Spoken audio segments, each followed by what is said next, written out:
Aujourd'hui, je te parle du deuil dans le traumatisme. Quand on vit une situation traumatique, en général, on va avoir une situation où le deuil va être présent. Le deuil, c'est une étape normale où on peut vivre de la peine, de la colère, du déni, mais il faut se rendre jusqu'à l'acceptation. Si ton traumatisme devient un deuil pathologique, ça se peut que ça soit suite à la mort d'un être proche, ça se peut que tu vives un accident de la route puis que tu fasses comme vraiment un deuil sur la conduite automobile ou des choses comme ça.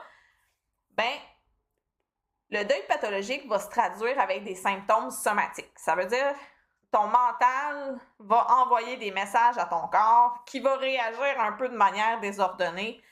Ça peut être au niveau de la santé. Tu vas avoir soit des énergies, des troubles anxieux. Tu peux avoir différentes irritabilités. Tu peux trouver que ton corps fonctionne moins bien, que même si tu fais des efforts, il n'y a rien qui fonctionne. Tu peux avoir des troubles d'addiction, des troubles de manie. Tu peux vivre de la mélancolie, avoir de la culpabilité exacerbée. Genre, oh mais là, j'ai raté ma recette, là, puis je me suis trompée, puis je m'excuse, puis... OK, ça c'est de la culpabilité exacerbée. Tu comprends que c'est un peu un topo exagéré, mais en même temps, je l'ai vu souvent que les gens deviennent hyper coupables d'une micro-erreur.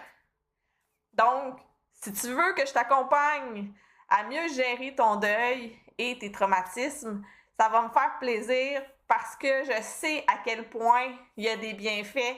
Je sais que pour ta santé psychologique et ta santé physique, ça va avoir quelque chose de nettement amélioré dans ta vie. Sur ce, je te souhaite une bonne journée. Abonne-toi à mes chaînes, écris-moi si tu as besoin d'informations et continue à me suivre si jamais tu as des questions. Je suis toujours disponible.